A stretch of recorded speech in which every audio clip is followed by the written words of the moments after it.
नमस्कार, सिटी तहलका फटाफट में एक बार फिर से आपका स्वागत है। मैं आपके साथ वंदना कादियान। आइए आगे बढ़ने से पहले नजर डाल लेते हैं आज की कुछ मुख्य गतिविधियों पर। बेवजह बाहर निकले लोगों पर पुलिस ने दिखाई सख्ती, उठक बैठक की दी सजा। आड़तियों का विरोध जारी, मंडियों में नहीं हो पाई गेहूं की खरीद। सरकार से आर पार के मूड में दिखे आड़ती। इस्माइल खान आज मंडी में गेहूं लेकर पहुंचे, किसान को लौटाया गया वापिस। आड़तियों पर हो सकती है कार्रवाई। बबैल गांव के खेतों में लगी आग से जली गेहूं की 5 एकड़ फसल, किसानों ने की मुआवजे की मांग। उद्योगपतियों ने कारखाने ना खोलने की बताई वजह, माल को ट्रांसपोर्ट करने में बताई परेशानी। समालखा विधायक ने संस्थाओं को वितरित की खाद्य सामग्री, कहा जरूरतमंद लोगों का भरेंगे पेट। पानीपत उपायुक्त से हुई बातचीत, बताया शहर में क्या रहेगा सामान्य। जीटी रोड पर दिखी वाहनों की भीड़, पुलिस ने दिखाई सख्ती। आइए अब दिखाते हैं खबरें विस्तार से। बेवजह घूमने के लिए आ रहे हैं, इनको हम चालान कर रहे हैं और टाइट कर रहे हैं।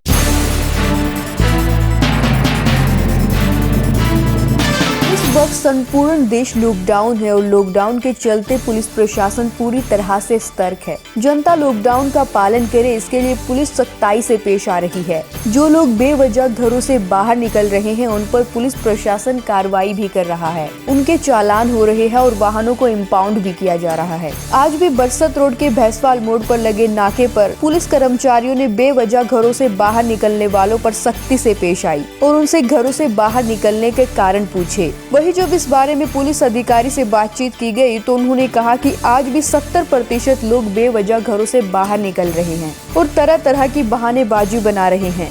पुलिस अधिकारी ने कहा कि यह लोगों की बहुत ही बड़ी भूल है जो इस कोरोना महामारी को हल्के में ले रही है और बेवजह बाहर निकल रहे हैं। उनका मानना है कि लोगों को लॉकडाउन के नियमों का पालन करना चाहिए और ज्यादा से ज्यादा अपने घरों में रहना चाहिए ताकि इस महामारी को हराया जा सके। ऐसा जी, बाहर तो 70% बेवजह निकल रहे हैं। काम के लिए 30% बंदा आ रहा है जो बेवजह घूमने के लिए आ रहे हैं। इनको हम चालान कर रहे हैं और टाइट कर रहे हैं। नहीं, दंड बैठक मरवा रहे हैं जिसका इनका नहीं चालान करते, समझाते हैं। ये ज़्यादातर हॉस्पिटल का बहानाबाजी कर रहे हैं जी।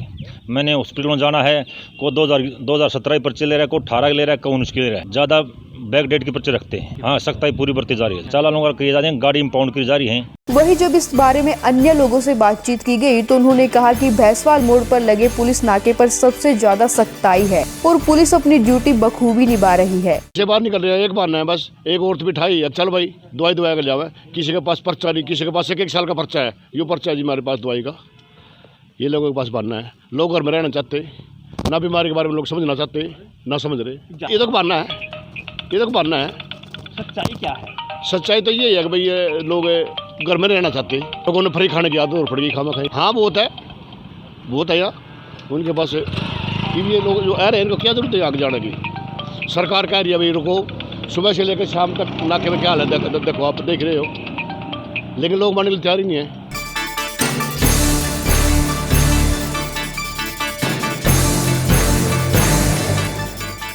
हालांकि ज्यादातर लोगों का मानना है कि 20 अप्रैल को सरकार द्वारा कुछ कामों के लिए छूट दी गई थी और इसी छूट के भरोसे वह बाहर निकल रहे हैं, जबकि सरकार द्वारा केवल कुछ महत्वपूर्ण कामों के लिए ही छूट दी गई है। Bureau report. नमस्कार, आप देख रहे हैं सिटी तहलका और आपको बता दें आज 20 अप्रैल से सरकार द्वारा गेहूं की खरीद शुरू कर दी गई है, लेकिन अब जो समस्या सामने आ रही है, आड़ती हड़ताल पर है। फिलहाल हम पानीपत की अनाज मंडी में खड़े हैं, जहां पर आप देख पा रहे हैं कि किसी प्रकार की कोई गेहूं की यहां पर फसल नहीं आई है। बावजूद उसके जो सरकार द्वारा 20 अप्रैल तक सरसों की फसल की बात की गई थी, वो भी अभी तक ज्यों की त्यों यहां पर पड़ी हुई है। जो है सरकार घेरों के अंदर है, तो उसको लेकर अब प्रयास जो है हम करेंगे आड़तियों से पूछने का कि हड़ताल क्यों की जा रही है और किस वजह से आप हड़ताल पे हैं। लेकिन इससे एक बात ज़रूर यहाँ पर साफ हो जाती है कि सरकार द्वारा निरंतर जो है यहाँ फैसला लिया गया ई ट्रेडिंग, मेरा फसल मेरा ब्यौरा ऑनलाइन रजिस्ट्रेशन को लेकर के, जहाँ किसान भी असमंजस की स्थिति में है, तो आज आड़ती उसी को लेकर के हड़ताल पर है। हड़ताल के चलते यहाँ जो प्रयास किए जा रहे हैं, निरंतर उनसे जानने का प्रयास करेंगे। यहाँ पर हमारे साथ मंडी के जो प्रधान हैं धर्मवीर मलिक जी, उनसे भी बात करेंगे किस प्रकार से। सर बताइए कि आज हड़ताल पर क्यों बैठे हैं आड़ती, क्योंकि आज से खरीद शुरू हो जाने वाली है। ये हमारी जो हड़ताल है ये अनिश्चितकालीन हड़ताल है। सरकार का जो हमारे ऊपर ये तुगलकी फरमान लगा हुआ है नहीं, हम इस पे काम नहीं कर सकते बिल्कुल भी। ये कभी कहते हैं आप अपना को हमारे को फार्म भर कर दो, किसको क्या लेना देना है, कभी कहते हैं हम किसान की पेमेंट सीधी उसके अकाउंट में डाल लेंगे, कभी कान इधर से नहीं पकड़ेंगे इधर से पकड़ लेंगे, कभी इसको छोड़ दें। अब कह रहे, पहले तो कह रहे थे डेली फार्म भर के दो, अब कह रहे बाद में फार्म भर के दो। किसान को हम फार्म कैसे भर के दे सकते हैं? किसान कहता है अगर आप मेरी समाज में बाहर प्रतिष्ठा बाहर भेजोगे, मैंने आपसे क्या लेना देना है, तो मैं आपको एक पैसा भी नहीं दूंगा, ना मेरा आपका लेना देना, ना मेरा व्यवहार है। तो इसलिए हम किसी का फार्म बाहर भर के नहीं भेज सकते। हम चाहते हैं कि जैसे हमने पिछली बार काम किया था, पिछली पत्ती में काम किया था, उसी पत्ती पे आज हमारा ये सरकार आड़तियों से काम करवाए और हम अच्छे व्यवहार की उम्मीद रखते हैं। खट्टर साहब को तो चलो यही कह देते हैं, कहते हैं सारे के सारे, भाई खट्टर साहब ने हमारी सुनी नहीं। थोड़ी ही उम्मीद दुष्यंत जी से जागी थी, उप मुख्यमंत्री से, भी किसानों का शायद कुछ भला करेंगे, लेकिन दुष्यंत जी भी हमारी कोई सुनाई नहीं कर रहे। हम तो दोनों से, खट्टर साहब से भी और दुष्यंत जी से भी अपील करते हैं, इन किसानों के बारे में कुछ सोचो। ये भी आपके देश के नुमाइंदे हैं, इनके बारे में, इनके हालात पर विचार करो। हम तो आपसे प्रार्थना करते हैं कि इनको जैसे पहले खरीदा था वैसे खरीद दो। ना तो, एक मिनट और है, ना तो किसी किसान की, एक भी किसान की मुझे ये बता दो किसी की पेमेंट देनी हो। हमने पहले 750 करोड़ रुपए की पेमेंट PRGरी की थी हरियाणा की, जो कि आड़तियों की इन्होंने सरकार ने देनी थी, और PRGरी ने अक्टूबर महीने की बात है, 6-7 महीने हो गए, आज तक भी हमारी पेमेंट पूरी नहीं आ रही, और हमने सभी किसानों की पेमेंट दे दी। लेकिन उसके बाद भी हमें, हमारे को कोई दलाल कहता है, कोई चोर कहता है, कोई कहता है बाहर काटते हैं। अगर यहाँ से हम हमारे जो आड़ती बाहर निकाल दिए तो यूपी और बिहार वाली स्थिति हमारे यहाँ हरियाणा में भी हो जाएगी। यहाँ पर किसान बहुत खुशहाल है। तो मेरी तो प्रार्थना है किसानों के साथ अन्याय ना करें, किसानों की पेमेंट सीधी जैसे आड़तियों के माध्यम से पहले जाती थी ऐसे ही जाए, और यही किसान चाहता है।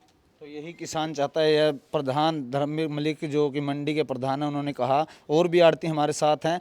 ई ट्रेडिंग को लेकर के जो मेरा फसल मेरा ब्यौरा है, इस तरह की जो सामने आ रही हैं, उसको लेकर के क्या दिक्कतें सामने आ रही है आड़तियों को, जो कि हड़ताल पे बैठना पड़ रहा है? अभी सरसों की खरीद को ही देख लो आप, कुछ जमींदार यहाँ पे सरसों लेके आ गए कि उन्होंने पटवारी से अपना रजिस्ट्रेशन करवा रखा था, लेकिन कमेटी के अंदर उनका रजिस्ट्रेशन पोर्टल पे नहीं मिला। तो जमींदार 4-5 दिन से यहाँ धक्के खा रहे। उसके बावजूद अब DC मैडम ने उनको दोबारा से पटवारी ने पोर्टल पे चढ़ाया। ऐसा ही गेहूँ में होगा, रजिस्ट्रेशन नहीं मिलेगा किसी भी जमींदार का। जब जमींदार यहाँ पे फसल लेके आएगा तो इधर उधर भटकता फिरेगा, आड़ती भी परेशान, जमींदार भी परेशान। हमारी सभी आड़ती भाइयों की यही है कि भाई खरीद पुराने ही तरीके से होनी चाहिए, जैसे पेमेंट हम उनको पहले दे रहे थे वैसे ही हम आगे भी देने के लिए तैयार हैं। तो ये तो जो है आड़ती हैं निर्मल कादियान, उन्होंने कहा कि जो पुराने पैटर्न पर सरकार इसको लागू करे, अन्यथा निरंतर इस हड़ताल को यहाँ पर जारी रखा जाएगा। जो कि एक बात सामने आ रही है कि जो रजिस्ट्रेशन किसान करा रहे हैं, तो उनकी रजिस्ट्रेशन पूरी नहीं होने के बावजूद यहाँ आरोप लग रहे हैं कि उनको यहाँ पर धक्के खाने पड़ेंगे। इसके बारे में क्या कहना चाहते हैं? सर पहले तो ये बताइए, मैं तो सरकार से भी आप लोगों के माध्यम से ही सरकार से पूछना चाहता हूँ, क्या सरसों गेहूँ ये किसी इंडस्ट्री में बनता है क्या? ज़मीन में उगता है और किसान उगाता है, और हमारे देश का संविधान किसान को ये अधिकार देता है कि वो अपनी फसल कभी भी किसी भी स्टेट में किसी भी मंडी में जाकर अच्छे भाव पर कहीं भी बेच ले। फिर इसमें मेरा फसल मेरा ब्यौरा क्या रह गया? या तो ये किसी 2 नंबर की इंडस्ट्री में बन जाती हो, ये तो ज़मीन में उगती है और फार्मर उगाता है और इसको पूरा वर्ल्ड खाता है। अब इसको धक्के और इतनी ज़्यादा वो करने के लिए अब ये मोनोपोली सरकार क्यों करना चाह रही है? इसका कारण तो बताए, रीज़न तो दे इसका कि हम किसान को इसलिए 2 नंबरी मान रहे हैं। किसान को भी 2 नंबरी कैसे बनाकर नहीं खड़ा करने की कोशिश कर रहे हैं, ये है जो उन्होंने कहा कि अन्नदाता, जो सरकार को लगातार यह कहा जाता है कि इस तरह से जो ज़मीन से फसल उगाने के बावजूद उनको अब फिर से प्रताड़ना की जा रही है, उसको लेकर के यहाँ किसान और आड़तियों में लगातार रोष है। और हम जानने का प्रयास करेंगे, अंतिम जो आड़ती है हमारे साथ, उनसे बातचीत करेंगे कि जो लगातार जो प्रयास ये किए जा रहे हैं, ऐसे में किसान निरंतर अब अपनी फसल अपने खेत में डालने के लिए मजबूर हो गया है। तो इस बारे में क्या कहना चाहते हैं कि क्योंकि अब आप हड़ताल पे हैं, तो यहाँ अभी तक खरीद शुरू होने के बावजूद भी लगातार किसान परेशानी का झेल रहा है। सरकार 3 दिन से लगातार बोल रही है कि ज़मींदार की फसल हम यहाँ मंडियों में बुलाएंगे और हमारे पास लेबर की व्यवस्था है और उनको तोलेंगे। आज मंडी में देख लो आप, अगर एक भी अनाज का दाना आया तो सरकार पे ना तो ज़मींदारों ने विश्वास है और ना आड़तियों ने विश्वास है, कोई उनके साथ नहीं आज की डेट में। और कल कृषि मंत्री का बयान आया कि एक ज़मींदार पूरी फसल ला सकता है। ये 15 दिन से एक ही बात रट रहे थे कि 20 क्विंटल गेहूँ एक ज़मींदार का लेंगे। जो आप निकाल के देखो, एक ज़मींदार के पास 80 एकड़, 60 एकड़, 50 एकड़ तक की जमीन गेहूँ पड़ी है। उनका नंबर इस हिसाब से तो 4 साल का आंकड़ा होता है। ये 4 साल तक गेहूँ खरीदेंगे क्या? अभी सरसों का बंद कर दिया इन्होंने। डेट रख रहे हैं 30 जून। 30 जून का मतलब क्या होता है? 30 जून तक किसी ज़मींदार का नंबर 30 जून को आएगा। उसको पैसा नहीं चाहिए, उसके बच्चों को पैसा नहीं चाहिए, उसके बच्चे कहाँ जाएंगे? सरकार ऐड दे रही है उनको। भाई सरकार 2 पैसे दे रही हो आपको, हम 2,000 रुपये डाल रहे हैं, 5,000 रुपये आपके खाते में डाल रहे हैं, 10,000 रुपये डाल रहे हैं। नेक्स्ट फसल की तैयारी करनी है। यहाँ ट्रॉली लेके आएगा, मजदूर का पैसा देना, कंबाइन का पैसा देना, वहाँ धरती की जुताई करनी, कहाँ से पैसा आएगा? खाली सरकार के कहने से पैसा नहीं आता साहब। हम पैसा देते हैं, वो आप नगद में पैसा नहीं देंगे, कौन देगा उनको? फांसी देकर मारेंगे उनको। क्या बोलते हैं ये? हरियाणा के अंदर एवरेज निकालो और गुजरात के अंदर निकालो। ये जो गुजरात मॉडल की बात करते हैं, यूपी के अंदर देखो योगी जी बैठे हैं, उनका क्यों हरियाणा में क्यों आ रहा है? राजस्थान का क्यों हरियाणा में क्यों आ रहा है? यह है कोई पूछने वाला? आप लोग पूछो मीडिया यह बात। उन प्रदेशों के किसान कितने खुश हो, और यहाँ आगे कितने खुश हैं? यहाँ पूरा डंडा फिट के रखा है। ये देखो आप, ये लाइन, ये ड्राइंग की तरफ घुमाओ। ये जो ड्राइंग बनाई है सरकार ने, इस ड्राइंग का मैं तो कल के कृषि मंत्री के बयान से मेल खाता है। एक जमींदार अगर 200 एकड़ गेहूँ ले आएगा, 200 क्विंटल, इसके अंदर घेर के दिखाओ 200 क्विंटल। अगर 200 क्विंटल फेल हो गया या उसकी 20 क्विंटल का फेल हो गया डाटा, तो ये जो पैसा लगा है, ये कोरोना फंड का पैसा है जो गवर्नमेंट इसको कहाँ किस खाते में डालेगी?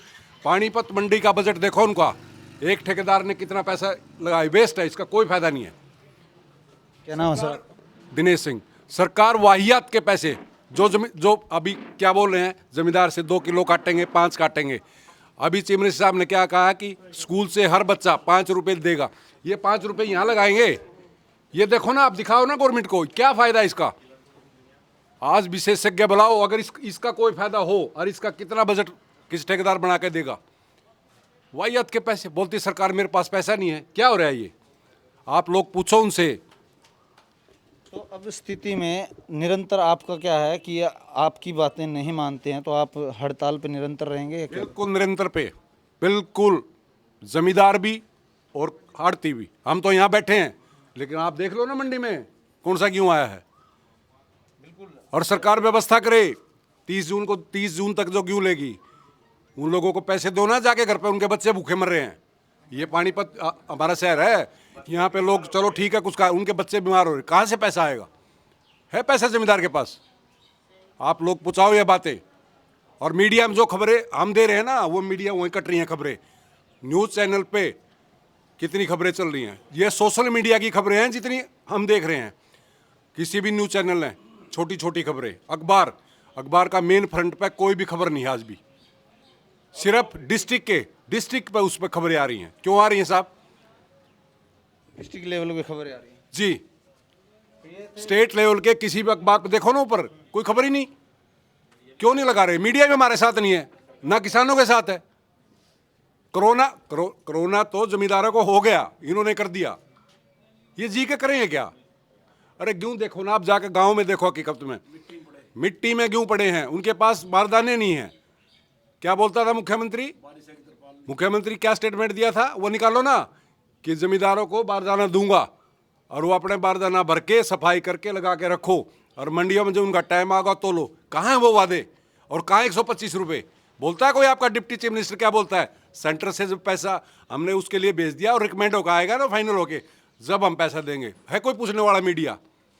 अभी मुख्यमंत्री अंदर कमरे में बैठ के बातें कर रहा है, बाहर तो आते नहीं। कोरोना से डर रहे हैं ना, ये मरे सभी लोग। ये जमींदार है यहाँ पे, देखो ना, ये देखो, मुख्यमंत्री अंदर बैठा, प्राइम मिनिस्टर अंदर बैठा, इनकी कोई जान की परवाह नहीं है। अरे गेहूं का सीजन 15 दिन के अंदर खत्म कर दे मारती, और इन्होंने 30 जून तक का वादा कर दिया। क्यों? ये पैसा नहीं देना चाहती, गेहूं का पैसा देना पड़ेगा। मुख्यमंत्री बोल रहा है हरियाणा में हमारे पास पैसा नहीं है। गेहूं का पैसा कहाँ से आएगा? ये जमींदारों का पैसा भी मारेंगे, खाएंगे, और जमींदार हमसे झगड़ेंगे, कहाँ से पैसा देंगे हम? और पीआर का 600 करोड़ पैसा अभी तक बाकी है। हम रो रहे हैं, हमारी कोई नहीं सुन रहा, ना मीडिया सुन रहा। तो ये थे दिनेश आड़ती, उनका कहना है कि जहां निरंतर मजदूर हो या किसान, उनको लेकर अब उनके परिवार की चिंताएं हैं, तो सरकार कैसे करेंगी, इसको लेकर के उन्होंने सरकार पर बहुत सारे सवाल दागे और उसको लेकर सरकार अब क्या संज्ञान में लेती है। और एक ख़ास बात उन्होंने ये कही कि जब तक किसान और आड़ती के इस रिश्ते को दोबारा नहीं जोड़ने का प्रयास किया जाएगा, तब तक आड़ती हड़ताल पर रहेंगे। और उसके बाद उन्होंने सरकार को काफ़ी सवालों के घेरे में लिया। ऐसे में अब सरकार इस पर क्या रुख इख्तियार करती है, यह देखने वाली बात होगी। सहयोगी धर्मवीर सहरावत के साथ जितेंद्र अहलावत, सिटी डाउन। फिर बारिश व ओलावृष्टि से किसानों की फसल खराब हो गई और अब किसान की 6 महीने की मेहनत की कमाई एक ही पल में जलकर राख हो गई, जिससे किसान आहत में है। वही गांव वालों का कहना है कि ना तो समय पर फायर ब्रिगेड की कोई गाड़ी आई, उससे पहले ही ग्रामीणों द्वारा आग को ट्रैक्टर से जमीन जोतकर काबू किया गया। आग लगने का कारण कंबाइन से शॉर्ट सर्किट होना बताया जा रहा है। वही जैसे ही आग लगी, कंबाइन को बाहर निकाल लिया गया। उसके बाद देखते ही देखते आग ने विकराल रूप धारण कर लिया और खेत में खड़े किसान के सामने ही उसके 6 महीने की खून पसीने से सींची गई फसल एक ही झटके में जलकर राख हो गई। आग बुझाने के बाद आकलन लगाने पर 5 एकड़ गेहूं की फसल तो वही 7 एकड़ फाने जलकर राख हो गई, जिससे किसान काफी आहत में है। और किसानों ने प्रशासन से मांग की है कि उन्हें उचित मुआवजा दिया जाए। अब किसान की आस केवल सरकार पर है ताकि वह फिर से संघर्ष कर सके। ऐसे घटनाक्रम को लेकर अब सवाल दमकल विभाग पर उठ रहे हैं, क्योंकि जिला प्रशासन द्वारा जब पता चला कि इस तरह की घटनाओं को इस समय के दौर में पता चलता है, तो उसको लेकर जगह जगह पर फायर ब्रिगेड की गाड़ियों को क्यों नहीं खड़ा किया जाता। ब्यूरो रिपोर्ट, सिटी तहलका। नमस्कार, आप देख रहे हैं सिटी तहलका। और कोरोना की वैश्विक महामारी के चलते अब लॉकडाउन 3 मई तक है, लेकिन एक बार बीच में ऐसा हुआ कि 20 तारीख के बाद कहीं ना कहीं लघु उद्योग को लेकर के तमाम बातों की चर्चाएं चली कि उनको खुलने के आसार हैं। ऐसी व्यवस्था में आज हमारे साथ उपायुक्त पानीपत हेमा शर्मा जी हमारे साथ हैं। उनसे पूछने का प्रयास करेंगे कि किस तरह से शहर की स्थिति को अब कंट्रोल में किया जा रहा है और आज क्या कुछ नया खुला है, चाहे वो सरकारी विभाग हो या फिर अन्य लघु उद्योग की बात। नमस्कार मैडम, सिटी तहलका में आपका स्वागत है। तो आज की जो स्थिति है कोरोना को लेकर के किस तरह की है पानीपत? आज जैसे मैसेज मिला था कि लोगों की कुछ मूवमेंट शुरू हुई है, कि जैसे अखबारों में आया है कि कुछ चीज़ें काफ़ी हद तक खुली हैं, तो लोगों ने मूवमेंट शुरू करी है। तो लेकिन उसको देख के हमने पुलिस प्रशासन को हिदायतें दे दी हैं कि जो लॉकडाउन का सख्ती से पालन कराया जाए। जो चीज़ों की खुलने की अनुमति है केवल वही खुलें, और जो अनावश्यक रूप से दुकानें या कुछ और चीज़ें खुल रही हैं तो उन पे जाके रोक लगाएं। तो आज जो स्थिति है तो कहीं ना कहीं लघु उद्योग को खोलने की और विभाग की खोलने की कई बातें चली थी कि आज तहसील खोली जाएंगी। इस व्यवस्था को लेकर के लोग काफ़ी असमंजस की स्थिति में हैं, तो इस बारे में क्या संदेश? जहाँ तक उद्योगों की बात है कि जैसे निर्देशों में लिखा है कि जो रूरल लिमिट में इंडस्ट्रीज़ हैं वो उनको खोलने की अनुमति होगी, और लेकिन उसके लिए भी उनको जो पोर्टल है गवर्नमेंट का उस पर अप्लाई करना होगा कि किस तरह की यूनिट है जो खोलना चाहती है, उसमें कितने आदमी हैं जो काम करेंगे, कितने के व्यक्तियों को मूवमेंट की उनको अनुमति चाहिए। अगर 25 व्यक्तियों तक की मूवमेंट की अनुमति चाहिए तो उसके लिए एक निर्धारित कमेटी बनाएगी एसडीएम की चेयरमैनशिप में, जो उनको डिसाइड करेगी।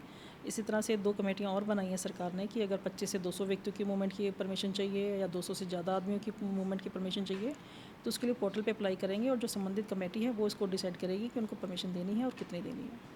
आज किसान की फसल है वो गेहूं की फसल को लेकर के खरीद शुरू हुई है, लेकिन आज मंडी का हमने दौरा किया तो वहां पर कोई भी किसान नहीं पहुंचा। वहीं आड़ती भी इसको लेकर के आज हड़ताल पे हैं। तो इस व्यवस्था को प्रशासन कैसे देख रहे हैं?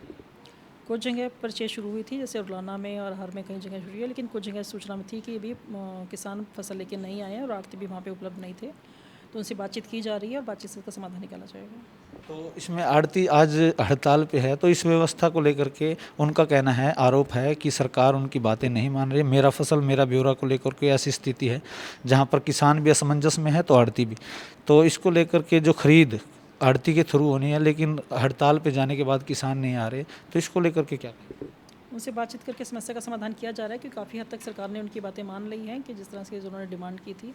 अगर फिर भी कोई दुविधा है तो उसको हम सरकार तक उनका मैसेज कन्वे करके समस्या का समाधान कराएंगे।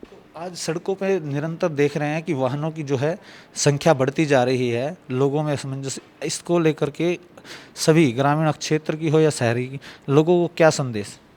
इसमें ये संदेश है कि जैसा अभी तक निर्देश दिए गए हैं कि 3 मई तक लॉकडाउन की हमें पालना करनी है। जहां अभी तक लोगों ने संयम बरता है कि आज अनुशासन दिखाया था, अनुशासन में रह के इस बीमारी को बढ़ने से हम रोक पाए हैं। तो आगे मैं उम्मीद करती हूँ कि आगे भी इस तरह का अनुशासन जनता दिखाए कि बेवजह कहीं घरों से ना निकलें, कहीं भीड़ भाड़ इकट्ठी ना होने दें और सभी प्रिकॉशन लें ताकि इस बीमारी से हमारा बचाव हो सके।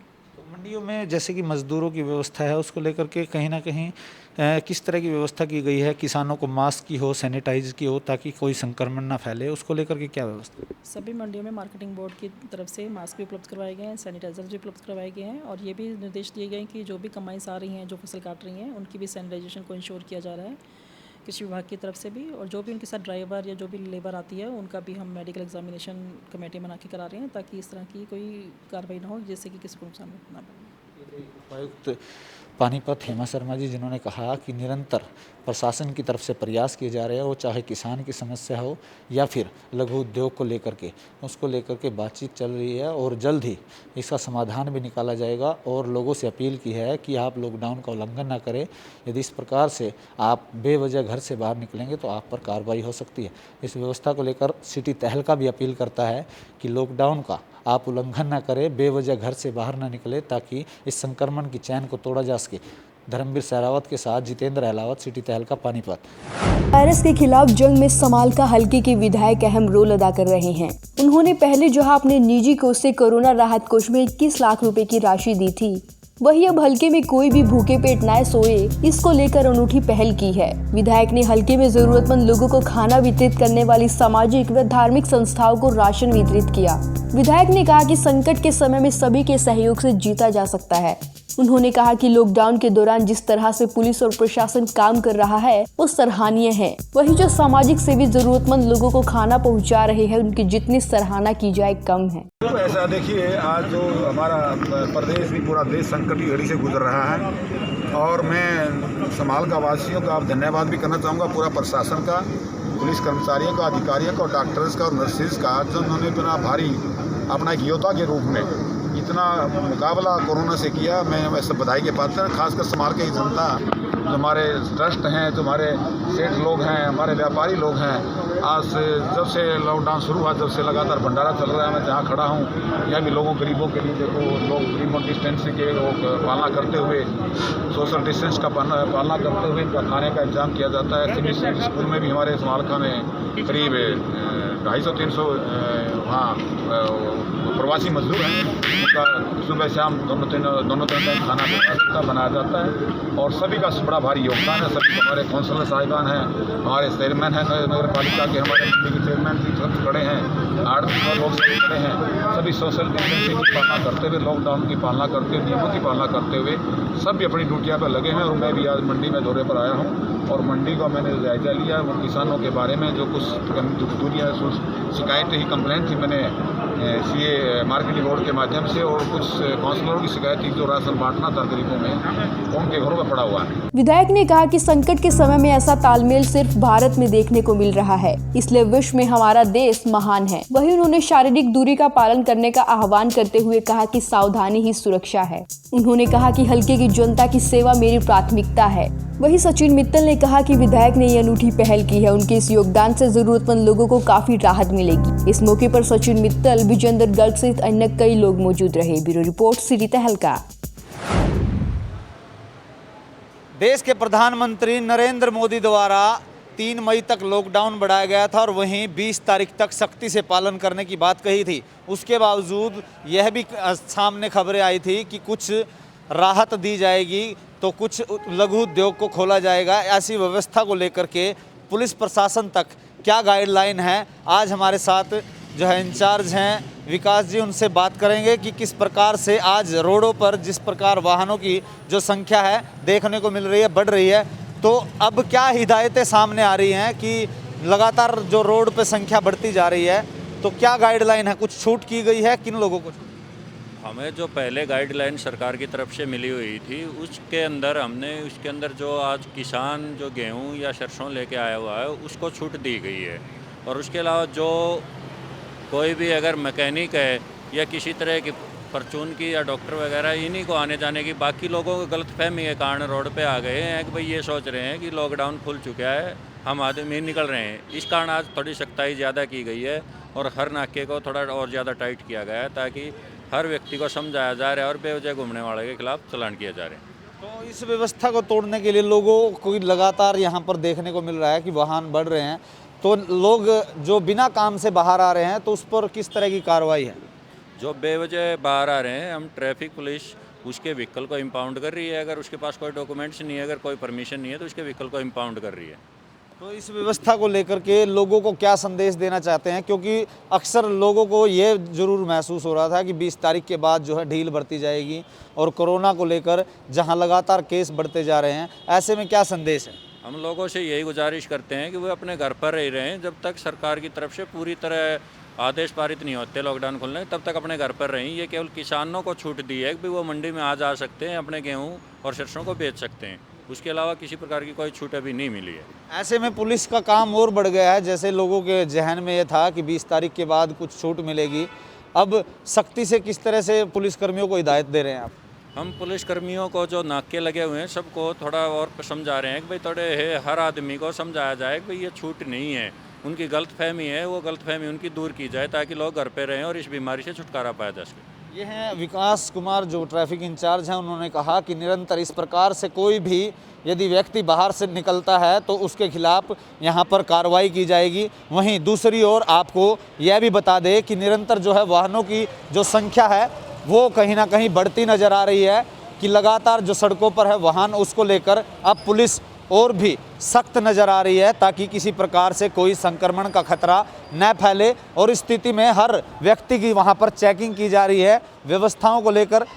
यहां पर विकास कुमार ने बताया कि लगातार जो किसान हैं, अपनी गेहूं की फसल हो या गन्ने की या सरसों की, उन लोगों पर जो कि अब जाने दिया जा रहा है। बाकी यदि कोई भी बिना वजह से बाहर निकलता है तो उसके वाहन को इम्पाउंड किया जा सकता है, तो उसके खिलाफ मामला भी दर्ज किया जा सकता है। उसको लेकर पुलिस प्रशासन को काफ़ी अलर्ट होने के लिए कहा गया है। और इस हिदायतों को लेकर हम भी सिटी तहलका के माध्यम से अपील करते हैं, यदि आप घर से बाहर बेवजह निकलेंगे तो आप पर भी बड़ी कार्रवाई हो सकती है।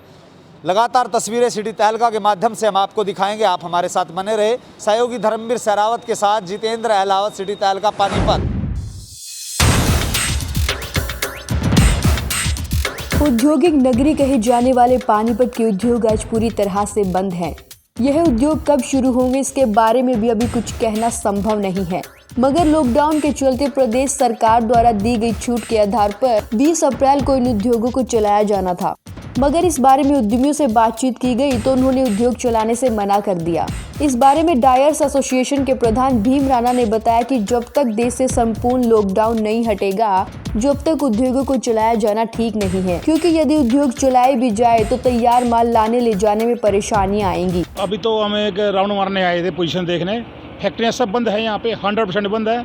और हमें नहीं लगता कि अगर 3 मई को अगर जो लॉकडाउन खुला है तो सीधी फैक्ट्रियाँ खुलनी स्टार्ट होंगी, वो भी स्टार्ट होगा और 10 से 20% काम ही होगा, क्योंकि काम आएगा। और दिल्ली खुलेगी नहीं, हमारा महाराष्ट्र से माल आएगा नहीं यार, हमारा सूरत से कलर नहीं आएगा, तो कैसे फैक्ट्री चलेंगी?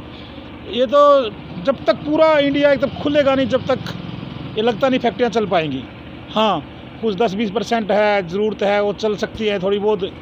वो भी जो आज पोजीशन गवर्नमेंट ने हमारे ऊपर जो परमिशन लेने वालों पे सिस्टम लगाया कि ये 3 बार सैनिटाइजर होगा, 3 बार पोछा लगेगा, बाथरूम चेक होंगे और टेम्परेचर चेक होगा। वैसे बहुत अच्छा कदम है सरकार का, मैं उसकी सराहना करता हूँ, पर उस पोजीशन में हमारी लघु उद्योग कंपनियाँ नहीं चल सकती। इसी को लेकर उन्होंने कहा कि आज पानीपत में कोई भी उद्योग चलाया नहीं गया। वहीं कुछ अन्य उद्यमियों से जब बातचीत की गई तो उन्होंने सरकार की गाइडलाइंस के हिसाब से बनाए गए सख्त नियमों के आधार पर उद्योगों को चलाना नामुमकिन बताया। हालांकि कुछ उद्यमियों का कहना है कि काम को लेकर कर्मचारी उद्योगों में आए हैं, मगर उन्होंने उद्योग चलाने से मना कर दिया।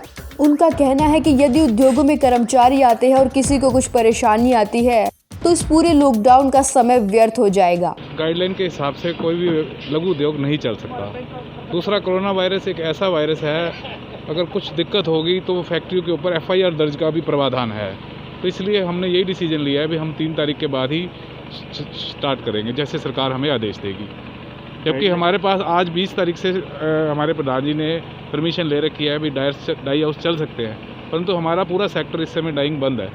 हम खुद ही अपनी इच्छा से नहीं चला रहे। ब्यूरो रिपोर्ट, सिटी तहलका। आज के बुलेटिन में बस इतना ही। अगले बुलेटिन में फिर मिलेंगे कुछ और नई खबरों के साथ। तब तक के लिए अपना और अपनों का रखें ख्याल। नमस्कार।